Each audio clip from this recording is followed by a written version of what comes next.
The crop tool in Photoshop is very easy to use, but it's also very versatile because it has many different ways of correcting images. So first of all, this is the crop tool here in the toolbar. You can press C on the keyboard to get it quickly selected. And then once you have the crop tool active, you will see a bounding box around the whole image or the whole canvas. You can drag these corner points around to change the crop. And once you change the crop, you can also click anywhere in the middle to drag the crop rectangle around. There's an option which I prefer to turn off. It's called delete cropped pixels. If you have this turned off, then even if you crop the image, you won't lose all those details outside of the crop rectangle. So if I accept this crop by double clicking on the rectangle, I can go back with the crop tool, click on it again, and I can see that all the outside areas are still available. So if I want to again show those parts of the image, I can. So that's a non-destructive way of cropping your images, and I highly recommend to have it turned off most of the time. In case you want to keep a certain aspect ratio on the crop, you can choose that from here in the drop down. So if I want, let's say, a square format, I can just select that, and while having that selected, I can change my crop without affecting its aspect ratio. I can also choose other options here, let's say 5:7, portrait format, or 4:5, another standard for images. And of course, I can change these values around. So toggle between portrait or landscape version. Or if I want to have a free crop, I can just switch back to WH resolution. That way I can just play around and set the crop to whatever size and aspect ratio I need.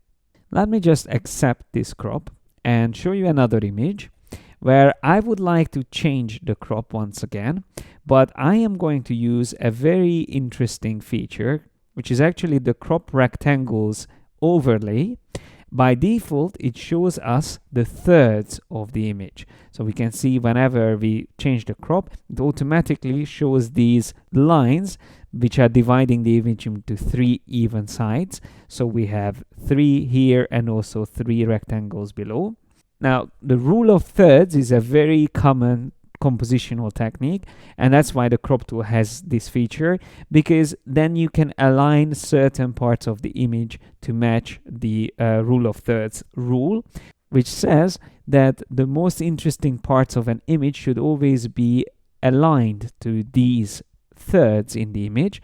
So instead of having the balloon in the middle, I can also decide to have it slightly on the left edge, or maybe closer to the right edge of the frame.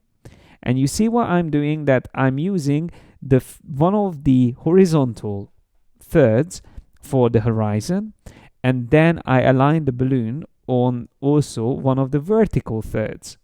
So that can work as a different composition, but I'm going to include the mountains in the background, so I prefer to have the balloon here on the left side.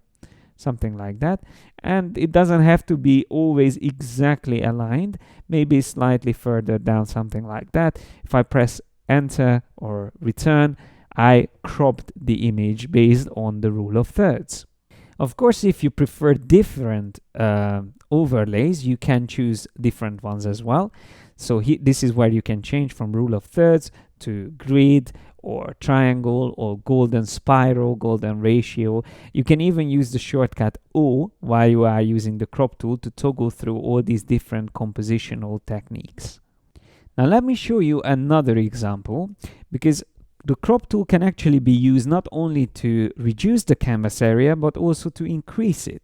So if I zoom out a bit from this image by using the Command- shortcut or Control- on PC, I can now extend the canvas area by dragging the corner points further out. And you see Photoshop by default will create this white background because I have the background color set to white, which is here in the toolbar. And also this feature works mainly when you have the delete crop pixels turned back on.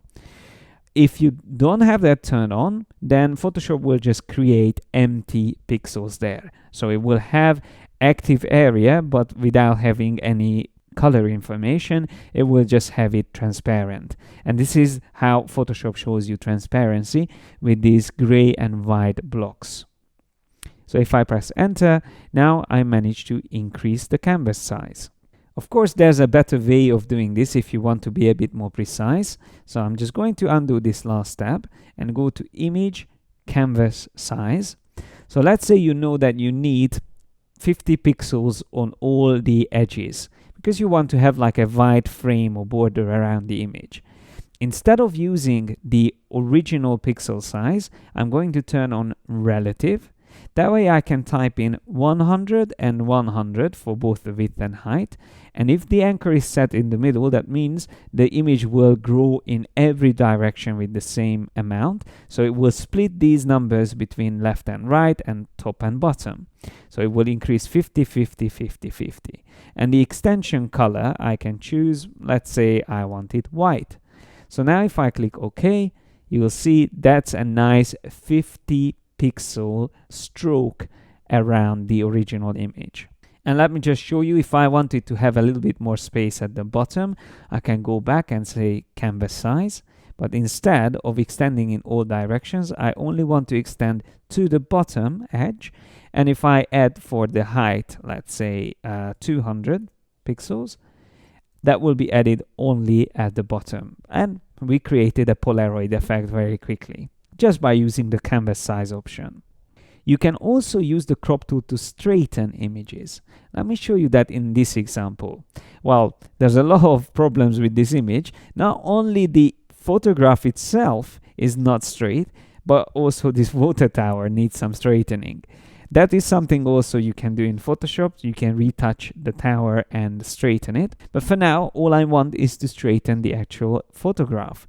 So all you need is the crop tool. And then here on the options bar, you have the straighten tool, which once you select, you can then define the horizon by click and dragging over it. You don't have to cover the whole horizon. It's enough if you just cover a part of it. So anything that you know is supposed to be straight, you can draw a line over it.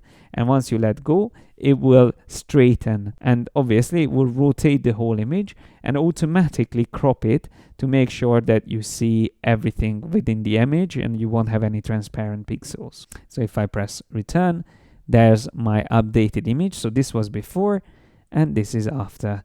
I'm just pressing my custom shortcuts F1 and F2 to go back and forth, but you can also use Command Z to step back one step at a time. So Command Z will go back one step and one step forward, back and forth, back and forth. And of course, if I would use the straighten tool on the tower itself, so I could use maybe this long vertical pole in the middle as a reference point, then Photoshop would be able to straighten that point of the image.